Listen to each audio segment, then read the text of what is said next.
Mount Harvey, जो कि Canada के एक प्रोविंस ब्रिटिश कोलंबिया का हिस्सा है। ये माउंटेन सी लेवल से 5420 फीट ऊंचा है, यानी जमीन से 1650 मीटर ऊपर, और इसके टॉप से ब्रेथ टेकिंग व्यूज आते हैं और इन्हीं व्यूज की वजह से लोग पागल है इसके टॉप पर जाने के लिए। लेकिन 8 अप्रैल 2017 में माउंट हार्वी पर एक ऐसा एक्सीडेंट हुआ जिसे सुनने के बाद आपके पैरों तले जमीन निकल जाएगी। इस दिन एरिक और इसके साथ 5 और लोग माउंट हार्वी के टॉप पर जा रहे थे और ये हाइकिंग ग्रुप अपनी डेस्टिनेशन से कुछ ही मील दूर था। लेकिन तभी एरिक कहता है कि वो बहुत ज्यादा थक गया है, अब उसे आगे चलने में बहुत ज्यादा प्रॉब्लम हो रही है, वो यहीं पर कुछ देर आराम करेगा और उसने अपनी सारी टीम से ये कहा कि वो आगे चलना शुरू करे। वो कुछ ही देर आराम करने के बाद उनसे आकर मिल जाएगा और वो सब एरिक को उधर ही छोड़कर आगे बढ़ने लगे। और जैसे जैसे वो कदम बढ़ा रहे थे, उन्हें ये नहीं पता था कि ये उनकी जिंदगी के आखिरी कदम होने वाले हैं और कुछ ही देर में वो पांचों इस दुनिया को अलविदा कहने वाले हैं। आइए इस ग्रेट ट्रेजेडी के पीछे की मिस्ट्री को समझते हैं उमर एक्सपो की आज की इस वीडियो के अंदर।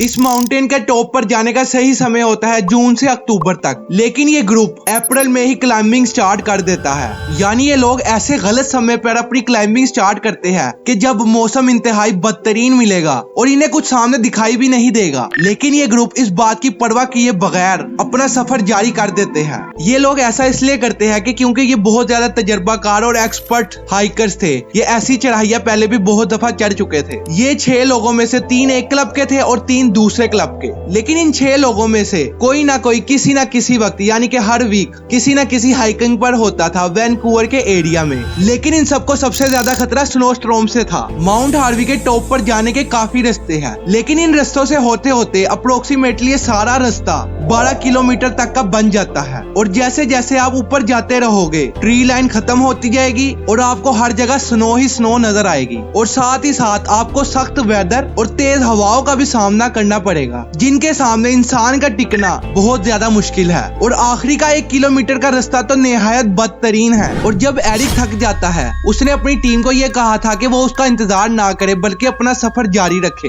वो कुछ ही देर सांस लेने के बाद उनसे आकर मिल जाएगा और जब वो सभी दोस्त उसको छोड़ जाते हैं, अब आगे की कहानी सुनो, उनके साथ आखिर हुआ क्या। माउंट हार्वी का टॉप बहुत ही ज्यादा यूनिक है, आप इसको इस तस्वीर में देखकर आइडेंटिफाई कर सकते हैं। और आगे की तरफ से बिल्कुल ही खाई है और ये खाई भी 600 मीटर तक नीचे जाती है। यानी अगर यहाँ से कोई नीचे गिरे तो उसका बचना नामुमकिन है। वो सीधा जाके बर्फ में गिरेगा और धंस जाएगा। नीचे चाहे बर्फ हो, लेकिन इतने टॉप से गिरने के बाद कोई इंसान बच नहीं सकता। लेकिन उससे पहले जब वो सारी टीम रवाना होती है एरिक को छोड़कर, एरिक जब पीछे रह जाता है तो कुछ ही देर बाद एरिक को एक और हाइकर मिलता है जो कि हाइकिंग करने आया था माउंट हार्वी के टॉप पर। वो हाइकर एरिक से आकर बात करता है कि आखिर वो क्यों बैठा है। तो एरिक अपना सारा किस्सा बताता है कि अभी वो पीछे जाएगा अपने दोस्तों के और ज्यादा बात नहीं होती। वो हाइकर भी माउंट हार्वी के टॉप पर जाने लगता है और कुछ ही समय बाद एरिक को ऐसा महसूस होता है कि उसने बहुत ज्यादा आराम कर लिया है, अब उसे भी चलना चाहिए। तो एरिक भी अपना सफर स्टार्ट कर देता है और जैसे ही वो माउंट हार्वी के टॉप पर पहुंचने लगता है तो उसे वो हाइकर नजर आता है, लेकिन उसे कोई भी अपना टीम मेंबर नजर नहीं आता। तो एरिक उसे घबराते हुए पूछता है कि क्या हुआ। तो वो हाइकर डरते डरते और घबराते हुए ये बताता है कि उसके सभी दोस्त इस पहाड़ी से नीचे गिर चुके हैं। ये सुनने के बाद तो एरिक के पैरों तले जमीन निकल जाती है और वो घबराते हुए अपना फोन निकालकर इमरजेंसी कॉल करने लगता है। लेकिन उस एरिया में कोई भी सिग्नल्स नहीं थे। एरिक को ये तो पता था कि वो जितनी ऊंचाई से नीचे गिरे हैं उनका बचना नामुमकिन है, लेकिन एरिक हार नहीं मानता। उसे ऐसा लगता है कि शायद उसके दोस्त बचे हो। तो इसी चक्कर में वो इमरजेंसी कॉल करने लगता है, लेकिन सिग्नल ना होने की वजह से वो चलते चलते दोनों माउंट हार्वी से नीचे आ जाते हैं। फिर जाके उन्हें कहीं सिग्नल मिलता है तो वो फौरन इमरजेंसी कॉल कर सारी सिचुएशन बताते हैं। और साथ ही साथ एरिक ये सोच रहा होता है कि उसके दोस्त जिंदा हो गए और वो मदद की तलाश में हो गए। इतने में रेस्क्यू सफर शुरू हो जाता है जिसके अंदर 40 पर्सन होते हैं और 2 हेलीकॉप्टर भी, साथ ही साथ डॉग्स भी होते हैं इनके साथ। और पूरी रिसर्च टीम उस दिन तलाश करती है अपनी पूरी जान लगाकर, लेकिन उन हाइकर्स का कहीं नामो निशान नहीं मिलता और साथ ही साथ मौसम भी खराब हो रहा था। तो फैसला फिर ये होता है कि कल रिसर्च टीम दोबारा अपना मिशन शुरू करेगी। तो अगले दिन मिशन फिर से शुरू होता है और एरिक यही सोच रहा था कि उसके दोस्त अभी भी जिंदा हो शायद। और इतनी देर में रिसर्च टीम को 4 डेड बॉडीज मिलती है और ये डेड बॉडी उन्हीं हाइकर्स की होती है और इनका सारा सामान जैसे कि जूते वगैरह इनके आसपास ही होते हैं। लेकिन अभी भी एक डेड बॉडी नहीं मिलती और ऐसा लगता है कि शायद वो जिंदा हो और मदद की तलाश में इधर उधर घूम रहा हो। लेकिन बदकिस्मती से वो भी मिल जाता है, लेकिन वो भी जिंदा नहीं होता। इस तरह एरिक की उम्मीद भी टूट जाती है। एरिक सोचता है कि अगर वो कल सांस ना लेता तो आज वो भी इनके साथ मरा पड़ा होता। लेकिन आप ये सोच रहे होंगे कि ये ऊपर से गिरे कैसे। आपके भी ज़हन में ये बात आई होगी कहीं वो दूसरा जो हाइकर बंदा मिला था एरिक को ऊपर, उसी ने तो इनको धक्का नहीं दिया।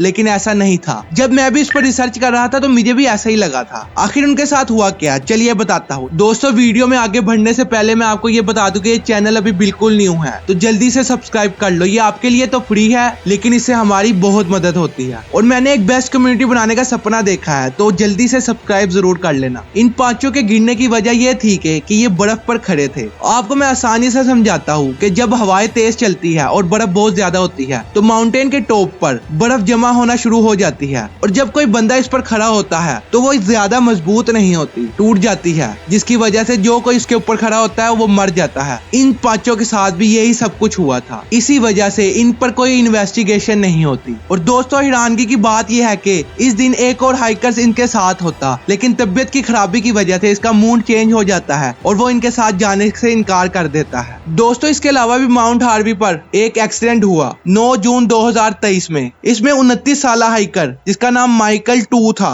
इसकी भी डेड बॉडी मिलती है माउंट हार्वी के ऊपर से। एक्सपर्ट्स ने ये कहा कि इसकी मौत जिस्म पर लगे जख्मों की वजह से हुई है, यानी ये भी कहीं से फिसल कर गिर गया होगा जिसकी वजह से इसे जख्म लगे और ये मर गया।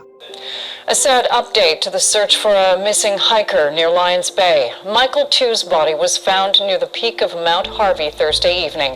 The 29-year-old from Vancouver had been reported missing by his family Wednesday after failing to return from a hike to that area. दोस्तों, उम्मीद करता हूँ उमर एक्सपो की ये वीडियो भी आपको शानदार लगी होगी। ऐसे ही आगे वीडियोस देखने के लिए सब्सक्राइब जरूर कर लेना। और दोस्तों, क्या आप माउंट हार्वी पर जाना पसंद करोगे? कमेंट में जरूर बताना। और साथ ही साथ दोस्तों, क्या आपको उस लड़के के बारे में पता है जो 12 साल तक अपने ही जिस्म में कैद रहा? इस पर मैं पूरी डॉक्यूमेंट्री बना चुका हूँ, अभी ही सामने वाली वीडियो पर क्लिक करो।